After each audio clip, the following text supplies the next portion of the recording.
Hello, you lovely lot. How you doing? Hope you're good. Welcome to the Filmmakers Podcast. I'm Giles Alderson. I'm a little broken at the moment, so this one is going to be nice and short for you, and it's short because it's a classic. It's brilliant, because today we're dealing with the pure, unadulterated Hollywood royalty. Yes, that's right, we have back onto the podcast the amazing Jerry Bruckheimer. He's a legendary producer, from Top Gun, Maverick, to Pirates of the Caribbean, and his amazing movie last year, the high-octane feature starring Brad Pitt, F1. But the reason why he's joining us again is this man, Eddy Cue. He's the Senior Vice President of Services at Apple and the mastermind behind Apple Original Films, and Eddy Cue was just named Entertainment Person of the Year in Cannes. So, because they both produced F1, they sat down with me to talk about Apple, to talk about original films and Eddy's success as well. Obviously, we kick things off by congratulating the lovely Eddy, winning Entertainment Person of the Year, because he thoroughly deserves it. This achievement. It's someone who's built a studio that does champion filmmakers and original storytelling. We've got to praise that. As independent filmmakers, that most of you are that listen to this, it is an achievement. It is huge. And I know that a lot of my films have been on Apple TV, and I'm very grateful and proud that they have been on there. Some of them making their debut, like The Stranger in Our Bed, on there. So, in the episode, coming up right now, we dive into the absolute madness of shooting an event movie, practically. Jerry breaks down that logistical nightmare of filming at live Grand Prix weekends and what it's like putting Brad Pitt in an actual race car, how they managed to rig up 15 bespoke 6K cameras on these multi-million-pound machines without ruining the aerodynamics. We also explore Apple's refreshing commitment to the global theatrical window, shall we call it, in a landscape where many streamers are actively pulling back. Eddy explains why he's preserving that, massive cinema experience, because it's so vital to Apple's vision. And we also talk about the invaluable contribution of Lewis Hamilton, who was brought on as producer to guarantee the film's absolute authenticity. So let's get to today's wonderful, fun 15-minute chat with these two absolute powerhouses, Jerry Bruckheimer and Apple's Eddy Cue. Hi there. How you doing? Very good, Eddy. Lovely to meet you. Great to meet you. And wish you were Jerry. Here. I wish I was there as well. It's boiling hot here. Us. Yes, I know. Look at that view you've got. It's all fake. It's a green screen. I totally agree with you. I imagine. Yeah, why not? We're actually in Burbank. Yeah, exactly. In Burbank. That's Hollywood for you. I love it. Jerry, thank you again. You've been on. This is your second time you've been on this Filmmakers Podcast. Yeah. Thank you for joining Lucky us me. again. Lucky you. Love that. Congratulations, first of all, Eddy, Entertainment Person of the Year. That's something special. It's quite an honor. It's hard to imagine, and I'm incredibly proud because it's an award that's really about Apple TV and the team and what we've built over the last 7 years together. And it's a great accomplishment because we started with zero, no library, no content, everything from scratch, and I'm really proud of them. Oh, you should be proud. It's an incredible achievement. You know, you're making these, what I love as well is you're committed to making these global theatrical releases for like event cinema like F1, and other streams are kind of actively pulling back. So why do you feel, preserving that massive theatrical window and that event status is so crucial for Apple and the ecosystem you've created? It's about making the greatest stories and letting people experience them in all of the ways that you can. The theatrical experience is an awesome experience, being able to share it with people, being able to see it on a huge screen. There's nothing like that. And so it's great to do that. And then it's great to bring it on to Apple TV where people can watch it at home or on a plane. So it's, why not give people all of the different ways to watch? Yeah, I love that. F1's an incredible movie as well. And it was such a tentpole and such a fantastic achievement. Everyone loved it. I don't know anyone who didn't like that film, and it's one of my favorites for last year. I thought it was fantastic. So congratulations all round on that. It must have been so difficult to make. But Jerry, that's the question I want to ask you. First of all, you know, obviously with Top Gun, it was massive. You worked alongside the US Navy for that. And now you're dropping this massive Hollywood film right in the middle of a live, highly competitive Grand Prix weekends. As a producer, how do you navigate that? How do you deal with the sheer chaos of like shooting practically on an active track? I've seen all the behind the scenes without the movie getting in the way of the real world sort of sporting championships and the real drivers that are involved as well. Well, we had a great relationship with F1. Thanks to Apple and the breadth that Apple has around the world really helps us. But what else? We rehearsed everything. I mean, we had like 9 minutes to do the national anthem and the grid, and we rehearsed it for 3 weeks. Okay. So when we got on the track, and by the way, they were going to pull us off no matter what. So we had 3 takes, and we were done and finished. Wow. And Joe is such a precise director. He spent so much time rehearsing the actors, knowing exactly what he wanted. He had the cameras dialed in. They created a new rig, a turkey rig that they used to film it. And then they did the national anthem, and it was absolutely brilliant. And then he actually shot some other drivers on the paddock and getting ready for the race. It must be so, even now, right, Jerry, with your incredible career, does it still feel exciting? Does it still feel, oh my gosh, we've only got this amount of time to shoot it? Does that still get you excited? Does it still get the nerves going and think, oh, what happens if we don't get this? No, every movie's a new experience. And when you have a great team, we had a phenomenal AD, a great director, Joe Kosinski. So when you have something like that, they make it easier for you because they're in tune with everything. They rehearse everything and know exactly what they want. We worked years on the script along with Apple and their team.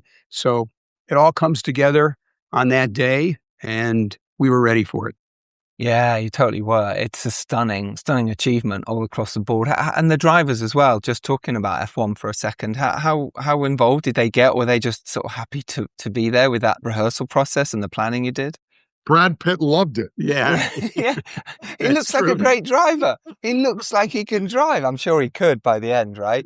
I'll tell you something. The saddest day for Brad Pitt is when he had his last lap in Abu Dhabi. No. And that was it. And he had to climb out of the car. It was my happiest day because nobody got Yeah, exactly. filming for 2 years. Yeah. And everybody was fine. I think somebody broke a pinky finger. That's it. That was the whole thing. That was the only bit that went wrong, which is quite incredible because there were so many cameras as well. You must have had cameras coming out of every gas pipe and everyone's helmet. How many do you think cameras you used as a we had 15 cameras around the car. We had 2 Apple taken from the iPhone except enhanced, 2 cars in every race that we put in there. So the footage you see is actually from an F1 race, thanks to Apple. Plus we had all the cameras that the BBC had, and we had stationed our own cameras around it. But those 15, we had a special camera made for that car. Did you? It was smaller than most cameras. Yeah. Smaller than the last version that we used in Top Gun. Oh my gosh, which must have been tiny. Then in that case, because those F1 cars are really small anyway, to get a person in there and get a camera or 15 around it must have just been what an achievement for your team. Yeah, Joseph Kosinski is an amazing director, and we had him on to talk Top Gun Maverick as well. But we didn't get to talk to him about F1, but it must have been such an achievement to sit there and watch the monitors and know that this footage you captured was incredible. It was amazing. I mean, it was a difficult shoot because we had 2 strikes. So yes, we shot 4 days and they shut us down. The actors went out and the writers were out. So what we did is, thanks to Eddy and the team, we decided to shoot all the action around the circuit for that first year. And the next year we came back and did all the actors and all the dramatic stuff. So we fortunately wrapped up the movie in a very neat, tiny bow. Yes, you did. And Eddy, how was that for you then, seeing this footage for the first time? Were you involved in kind of any of the process throughout the development and the shooting of it, or did you see it like a rough cut? What was your process, and what did you think when you first saw it? Well, look who I'm sitting next to. I'm pinching Legend. myself, right? Yeah. So when we were doing the project, my expectations are, through the roof. Already high. But you're still nervous about it. Of course, a lot of money. A lot of money, Eddie.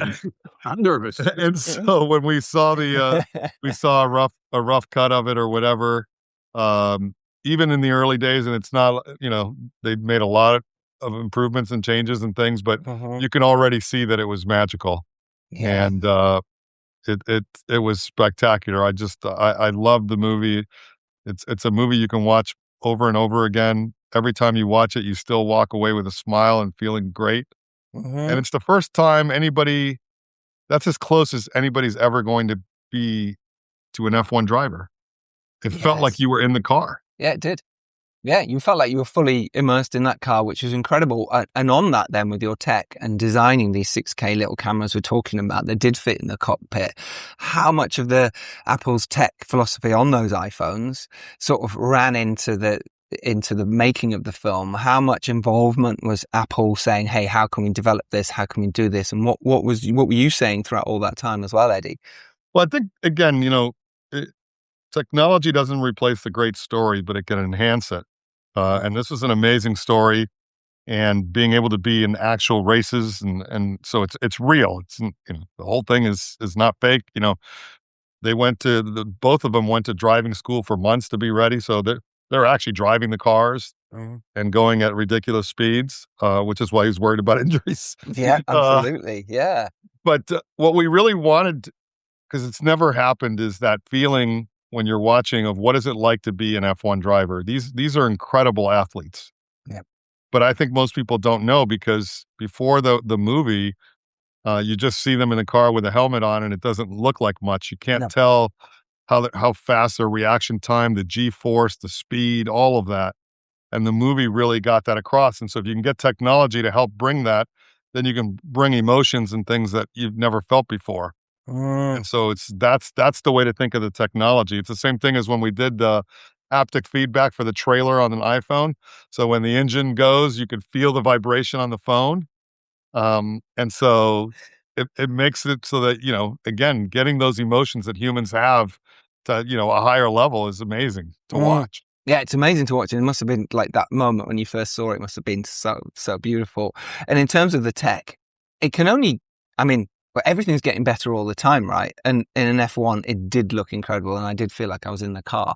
Are you improving? Are you still saying, right, let's try this with the technology you've got? Is it constantly evolving? If you were to shoot F1 now, would it be different?